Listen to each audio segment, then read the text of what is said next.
عورت کا اگر کوئی دین ہوتا تو مرد کبھی بے دین نہ ہوتا۔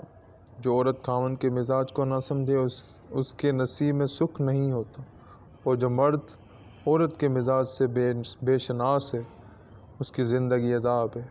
عورت اور مرد کے مزاج معتدل اور رویے کے یکساں احساس مند ہو تو اس کی زندگی سکون بخش اور بچوں پر اثرات مثبت ہوں گے۔ مرد کا سر بلند کرنے والے اور سرنگوں کرنے میں عورت کا ہاتھ ہوتا ہے۔ مرد بے شک اسے پاؤں کی جوتی سمجھے، مگر جوتوں کی بوچھاڑیں عورت ہی بچاتی ہے۔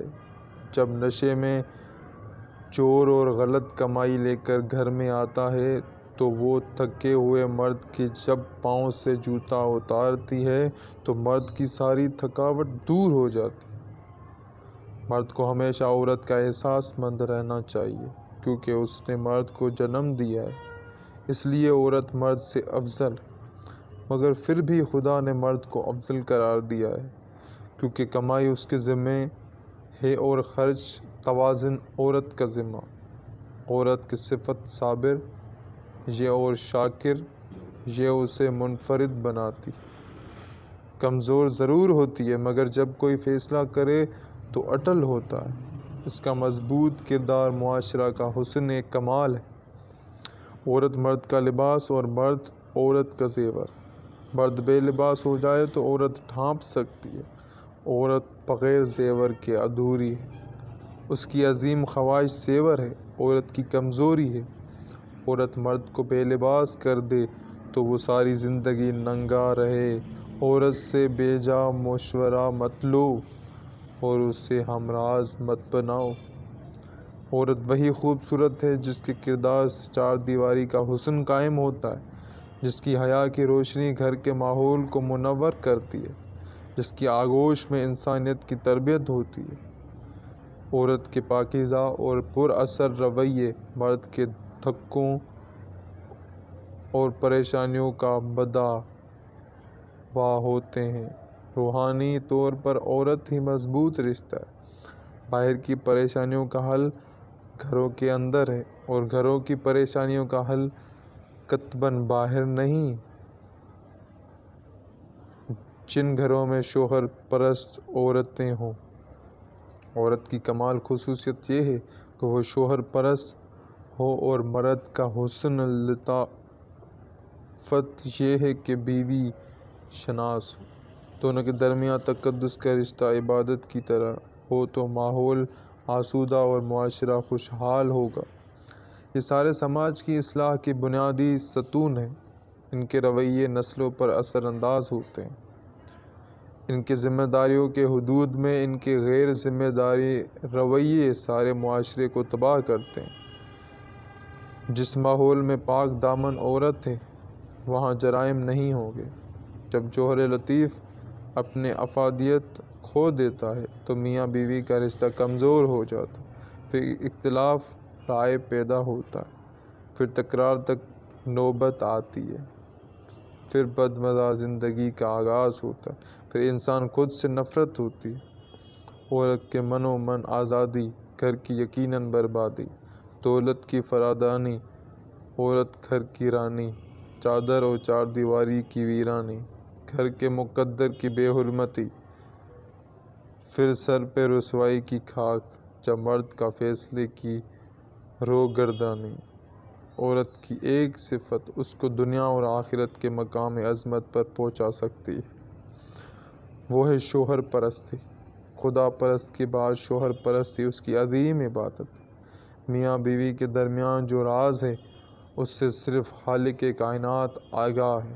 جب خدا کو گواہ بناؤ تو پھر اس عہد کو توڑو مت، ورنہ خدا کی رحمت سے محروم ہو جاؤ گے۔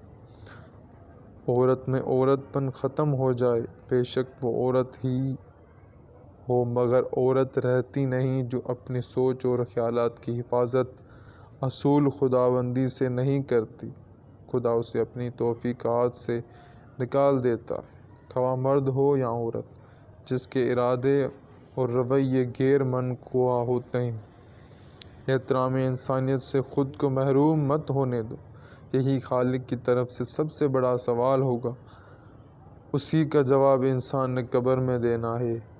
حشر میں پوچھا جائے، مرد اور عورت کی تخلیق ہی باعث تخلیق دنیا ہے۔ جوڑوں کا وجود خدا کی سب سے بڑی کائنات میں تخلیق ہے۔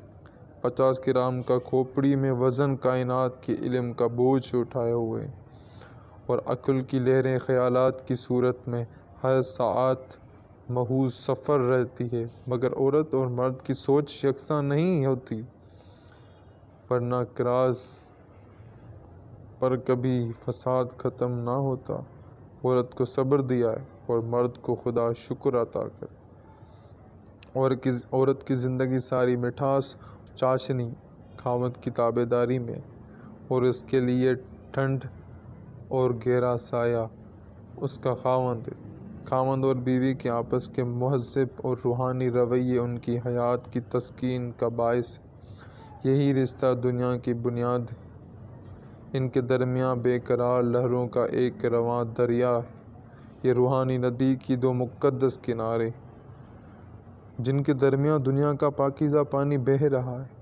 میں سوچتا ہوں خدا بھی اس ندی کے رواں پانی سے لطف اندوز ہوتا ہوگا۔ اس زندگی کے ایک قطرے میں لذات کے ایک سمندر ہے۔ ہر انسان اس سمندر کے ساحل پر اکیلا اور تنہا ہے۔ موت کے انتظار میں کم گو عورت حیادار ہوگی، حیادار کم گو زبان دراز، بد مزاج اور واہیات گفتار، فساد کی متقد، ہر اچھی بات میں سے برا موضوع نکالنے کا فن، اور ہر بات میں سے مطلب کی معنی، ہر بات کا جواب۔ عورت اگر بے زباں بھی ہو تو بازباں مرد سے زیادہ باتیں کرے گی۔ عورت کی سب سے بڑی صفت مزاج شناسی، فضول خرچ۔ عورت گھر کی معاشی حالت کی دشمن ہے، وہ اپنے فضول خواہشات کے لیے بے چین رہتی ہے، جس میں سگڑپن نہیں ہوتا۔ عورت اس طرح لگام دو جیسے منہ زور گھوڑے کو دی جاتی ہے، ورنہ یہ زندگی کی دوڑ میں خود گر کر اپنا ذہنی، روحانی، قلبی اور جسمانی نفسانی نقصان کرے گی۔ ادھوری عقل اس کی زعم کو کھا جاتی ہے کہ وہ جو کچھ کرتی ہے وہی درست ہے۔ یہ ناقص عقل سے زیادہ مشورہ لیتی ہے اور ہم جنس کے فریب میں بہت جلد آ جاتی ہے۔ عورت خدا کا سب سے پہلا معجزہ ہے۔ اس نے آدم کو جنت سے نکلوایا۔ عورت ہی وہ صنف ہے جس نے انسان کو جہنم دیا۔ انسان نے اس کی قدر و منزلت کو نہیں پہچانا۔ خدا نے بھی عورت نما حوروں کا اپنے خاص بندوں سے وعدہ کیا ہے۔ خدمت گزاری اس کا شیوا ہے، تابع داری اس کا حسن، شوہر پرستی اس کی عبادت، بچوں کی پرورش اس کا قدرتی مقدس پیشہ اور ذمہ داری۔ کائنات کی ساری رعنائی عورت میں پائی جانے والے جوہر لطیف میں ہے، اس کی رفتار اور گفتار میں ہے، آواز نسواں میں ہے۔ یہ دنیا کا سب سے قیمتی بیج ہے جس سے محبت کا پھول میسر ہے۔ یہ چشمہ مہر وفا ہے، چشمہ محبت ہے۔ یہ اتنا بڑا معجزہ ہے